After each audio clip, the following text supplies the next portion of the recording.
utilizzare. Allora, quando si approccia il tema del trust bisogna assolutamente anche dare una breve disamina del profilo fiscale, ma così senza entrare eccessivamente nel dettaglio possiamo dire che il trust da un punto di vista fiscale è equiparato a un ente non commerciale oppure anche a un ente commerciale se svolge effettivamente un'attività imprenditoriale preponderante. Va anche detto che le circolari dell'Agenzia delle Entrate si soffermano abbastanza diffusamente sul tema del trust con sta partita IVA, però nella concretezza non è che se ne vedano e creano una serie di problemi anche di altra natura che insomma li scoraggiano. Quindi da un punto di vista fiscale il trust è assimilato a un ente non commerciale, ma da un punto di vista per così dire giuridico, civilistico, se possiamo dire, il trust non è niente, è un vincolo, non è un soggetto, non è un'entità. Fiscalmente, quindi analizzando il trust sotto il profilo della imposizione diretta, quindi quando il trust vive, che tasse paga, il trust può essere trasparente, opaco, oppure tassato alla fonte, oppure interposto. Diciamo che l'ultima è una situazione un po' patologica. Il trust è trasparente quando il trustee deve necessariamente attribuire i frutti ai beneficiari. Quindi il primo punto da analizzare è: devo guardare i frutti. Per esaminare la fiscalità diretta del trust si esamina l'aspetto reddituale, non l'aspetto, quindi i beneficiari dei frutti, non i beneficiari dei beni finali. Se i beneficiari hanno un diritto soggettivo alla percezione di questi frutti, ad esempio perché l'atto di trust scrive il trustee man mano che i frutti maturano deve attribuirli ai beneficiari oppure a Tizio, Caio, Sempronio, se questo succede allora il trust è detto trasparente e vedremo che immediatamente quello che accade è che sono i beneficiari che devono dichiarare questi redditi. Se invece il trustee non ha questo obbligo ed è invece titolare di un potere discrezionale nell'attribuzione dei frutti, per cui in sostanza il trustee può dire se voglio te li do, se no, secondo ovviamente criteri legati al perseguimento delle finalità del trust, ma ha una sua discrezionalità, il trust è opaco, quindi vedremo che pagherà le imposte lui e non i beneficiari. Quando un trust è opaco, il trust paga l'IRES al 27,5% e l'amministrazione finanziaria ha chiarito che i beneficiari non scontano più alcuna tassazione sui frutti a loro attribuiti se questi frutti sono stati tassati in capo al trust. L'esempio banale è quello di un capannone. Il capannone dentro il trust viene affittato, il canone di locazione sconta il 27,5% di IRES, i trust effettivamente pagano IRES come le società di capitali perché sono enti non commerciali. Quando questi frutti verranno attribuiti ai beneficiari, i beneficiari non hanno alcuna tassazione e qui sicuramente emerge un profilo di estremo interesse dal punto di vista fiscale. Perché? Perché fa sì che il trust permetta di avere una tassazione del 27,5% in luogo della tassazione IRPEF progressiva. Basta avere un reddito di 70.000 euro e l'aliquota è il 43%. Quindi se io tolgo il mio reddito del capannone, della locazione, dal mio scaglione ultimo, risparmio un 43% di IRPEF a fronte di un 27,5% di IRES. Quindi questo è sicuramente un aspetto di interesse. Se il trust è trasparente, invece il trust determina la base imponibile, ma sono i beneficiari a pagare le imposte. E qui cosa succederà? Ognuno pagherà la propria IRPEF, perché normalmente i beneficiari sono soggetti privati, quindi che pagano la loro IRPEF. Ognuno pagherà la propria IRPEF in base allo scaglione di reddito in cui si trova.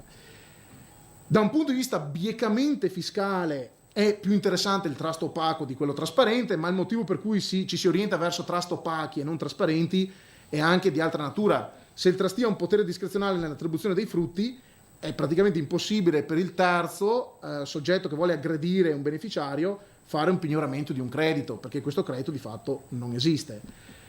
Invece il trust potrebbe essere, tornando alla slide precedente, anche tassato alla fonte quando ha redditi di natura finanziaria. Quindi quando ho nel trust conti correnti, investimenti in titoli, i classici investimenti che un privato fa in banca, tutti quegli investimenti che scontavano un tempo il 12,5%, adesso poi il 20%, adesso il 26%, quindi i risparmi gestiti, amministrati, le ritenute alla fonte a titolo d'imposta. Ecco, tutte queste situazioni sono identiche sia per il privato che per il trust. In questo caso quindi il trust non è né trasparente né opaco, io lo definisco super opaco, cioè non paga neanche l'IRES, viene tassato alla fonte.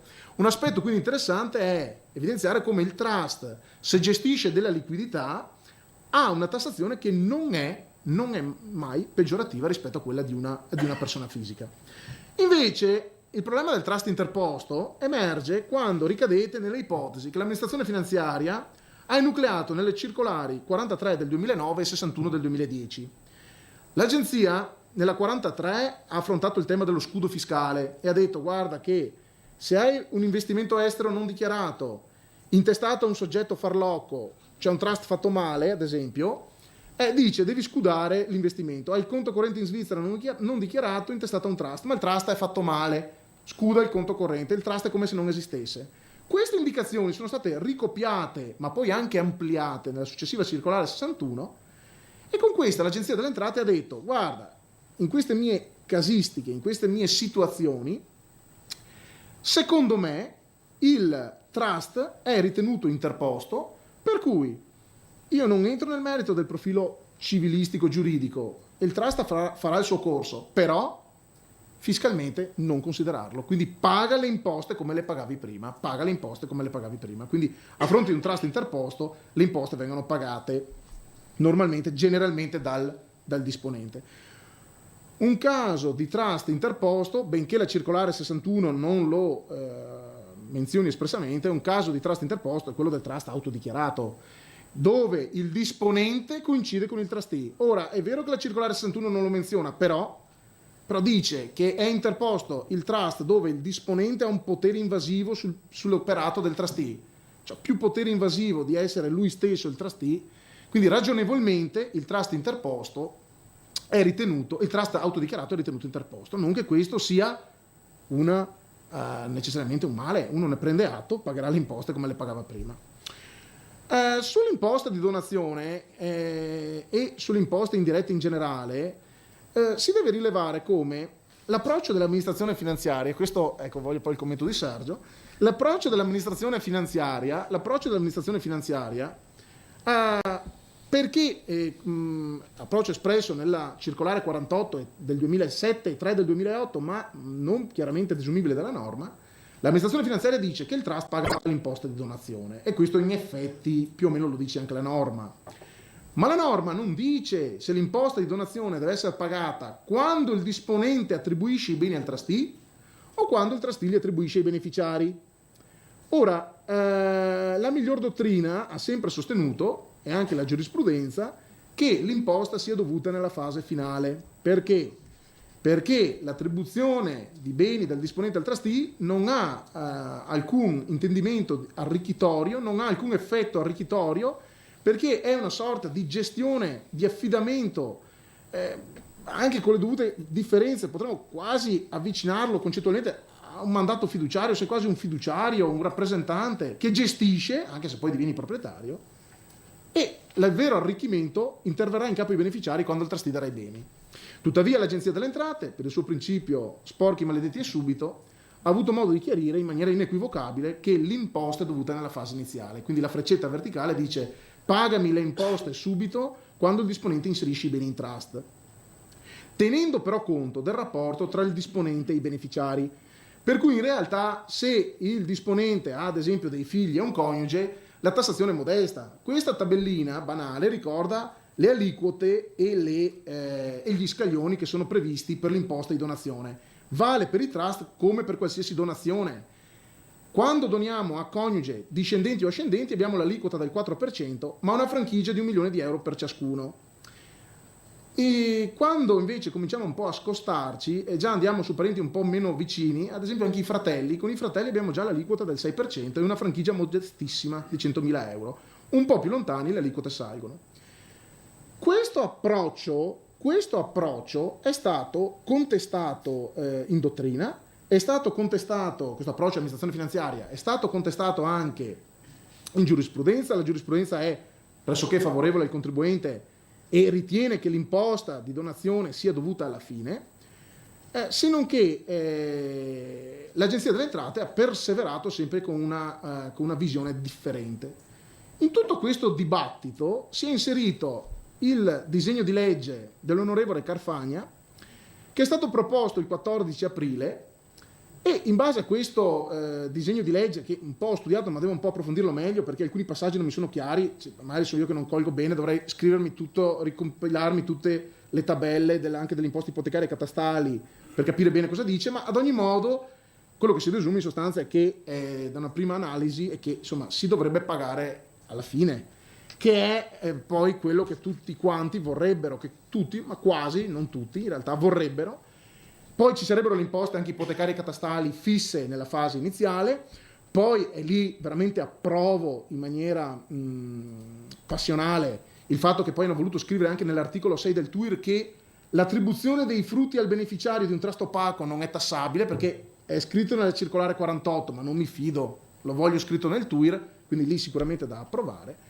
Quindi taluni dicono finalmente che bello, ma in realtà poi il commento che alcuni fanno, ma sei sicuro che veramente stiamo meglio? Il problema è che in effetti è nell'aria una previsione, due cose abbiamo così nell'aria, una che insomma si sentono e prima o poi ci capiteranno sulla schiena, uno è l'aumento delle imposte di successione e donazione, quantomeno sotto forma di o riduzione di franchigie, aumento di aliquote. L'Italia è un paradiso fiscale in ambito europeo, queste aliquote sono bassissime, paesi come il Regno Unito hanno tassazioni che arrivano fino al 40%.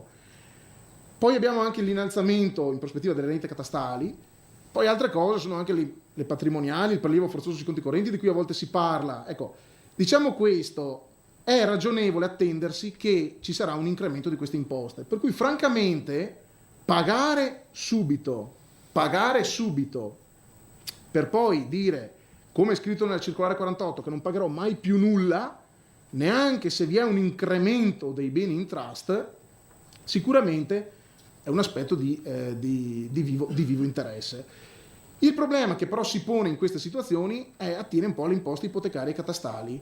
Alle imposte ipotecarie e catastali che sono dovute quando vengono inseriti beni immobili, quindi attenzione, non società immobiliari, ma beni immobili veri e propri, immobili puri, muri, e questi imposte ipotecarie catastali che si applicano nella misura del 3% non beneficiano di alcuna franchigia, per cui molto spesso quando facciamo l'atto di trust diciamo sì paghiamo subito, siamo diligenti, però non paghiamo nulla per via di franchigie eccetera eccetera, o paghiamo molto poco.